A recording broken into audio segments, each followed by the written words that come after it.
Tunaona watu wanakuwa hawagusiki, wanafanya wanachotaka. Anasema mimi nimeamua kuanzia leo mtafanya hiki. Mimi nimeamua, nchi hii ni yako.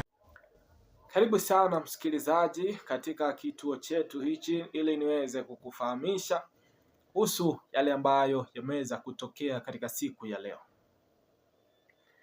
Taarifa ninazozipokea msikilizaji ni taarifa kutoka kwa Padri Charles Kitima baada ya kuzungumza siku ya jana na kukemea vibaya uongozi wa serikali ya Tanzania.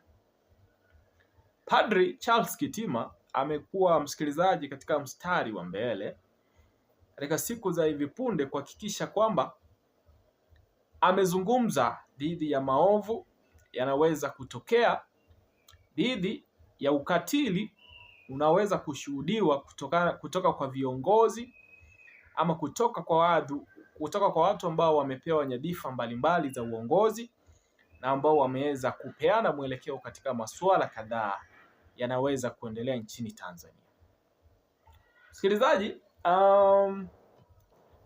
siku chache baada ya uchaguzi mkuu kuliweza kutokea machafuko, na Padri Charles Kitima amekuwa ni mtu ambaye amepata kusimama na wananchi sana kutokana na maovu yaliweza kutokea wakati ule, na amekuwa ni mwenye kuzungumza, amekuwa ni mwenye kupiga vita ujinga na matatizo ambayo yanawakumba Watanzania kwa jumla, jambo ambalo si kwa nyingine limeweza kumpelekea kuhofia maisha yake, kupata vitisho, lakini pia kuweza kubandikwa picha ya mtu ambaye anataka kuiporomoa serikali ambayo ipo mamlakani. Lakini msikilizaji, unapozingatia na unapoangalia yale ambayo anayazungumziaga, kuna vitendo vya ukweli na kwamba kuna ukatili, kuna mambo ambayo anayakosoa ambayo yapo kabisa. Sasa msikilizaji, Padri Kitima amepata kuzungumza kuhusu ibara ya 8 ya katiba ambayo inasema hivi: all sovereign power belongs to the people. Yaani nguvu za mamlaka ama mamlaka yote katiba imeyapatia mwananchi, na sasa mwananchi ndo anagawa machache kwa viongozi ambao wanawakilisha wananchi. Padri amewataja wananchi kama bosi ambaye amewaajiri watu kwa ajili ya kuwatumikia. Utawala wa nchi uko chini ya wananchi. Ibara ya 8 ya katiba ya Jamhuri ya Muungano, hatujaitendea haki ibara ya 8. Tunaona watu wanakuwa hawagusiki, wanafanya wanachotaka. Anasema mimi nimeamua kuanzia leo mtafanya hiki. Mimi nimeamua, nchi hii ni yako, ni nchi yetu hii. Sasa hivi wengine wanasema fadha useme hivyo hutafika nyumbani leo, utaishia njiani.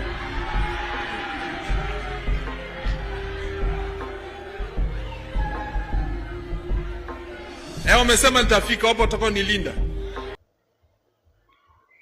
Kilichotokea kwa ujumbe ama katika hotuba hii ya Charles Kitima, amewasuta Watanzania kuacha kuona viongozi kama vimungu ama kuacha kuwapatia viongozi nafasi ya Mungu kwa sababu ya kuhisi unyonge, kuhisi kwamba viongozi wana hela nyingi kuwaliko. Waache kuwapatia nafasi ya Mungu katika maisha yao. Hichi msikilizaji kinatokea baada ya pale wananchi wanapohisi kwamba mtu ambaye ana pesa, ana ushawishi mkubwa na anaweza kukusababishia chochote, na kwa sababu hiyo anapotoa maelekezo, yawe maovu yawe mazuri, unafuata tu. Yaani ina maana kazi yako ni kuitikia, lakini wewe ndo mwenye mamlaka ambayo umempa mtu huyu aweze kukuongoza, mamlaka ambayo unaweza ukayaondoa wakati wowote, sababu anaweza kuzuiliwa kabisa asiendelee kuhudumu katika nafasi hiyo ikiwa wananchi wanahisi kwamba hayupo sawa ama hajatekeleza kile ambacho kiliweza kumpatia nafasi hiyo. Sasa msikilizaji, Charles Kitima anapozungumza maneno haya ameweza kuhusishwa na watu ambao hawaipendi serikali ama watu ambao wanapambana kuipromosha serikali. Vibaraka wa viongozi waliopo madarakani wanahisi kwamba padri anafanya kila juhudi kuhakikisha kwamba wenyewe wanaondoka madarakani, lakini alichokizungumza padri ni kuwakumbusha wananchi kwamba ikiwa umempatia mtu mamlaka akaanza kukuua, unaweza ukanyakua yale mamlaka kwa sababu wewe ndo umempa yeye. Kwa sababu hiyo tutapata utulivu na kukosa kuishi kwa woga, kusikia taarifa za vifo siku hadi nyingine na masuala kama haya. Ikiwa kuna kuhisi kwamba watu hawa hawajafikia malengo ama hawajaweza kufikia kile ambacho walipewa nafasi hiyo kukifanya, wanaweza wakang'atuliwa nafasi zile.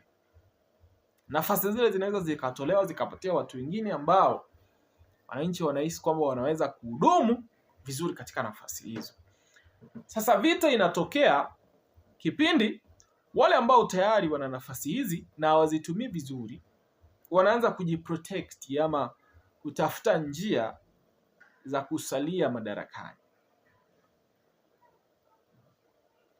Inasababisha kwamba anaizungumza kwa sababu wana uwezo, wana nguvu na wanadhibiti utumiaji wa vyombo vya dola ambavyo wananchi hawana access sana.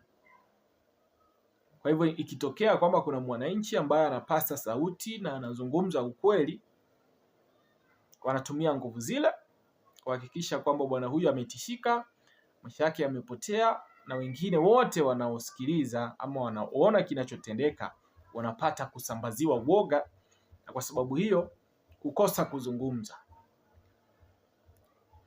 Watu wanapokosa kuzungumza, bila shaka serikali inapata nafasi ya kuendelea kuongoza zaidi ama ya kumaliza kipindi cha muhula ambao waliweza kupokezwa. Lakini inapokuaga hivyo, ina maana kwamba maisha ya wananchi sio bora, watu wanaendelea kuteseka, na sasa hali inakuwa sio hali. Msikilizaji, nakukaribisha uendelee kuachia maoni yako kwenye comment section, lakini pia nazidi kukukaribisha kutufuatilia kwa maana ya kutia subscription kwenye kituo hichi ili kuendelea kupata taarifa zetu punde zinapoweza kutokea na kuhakikisha kwamba unapata kutaarifika.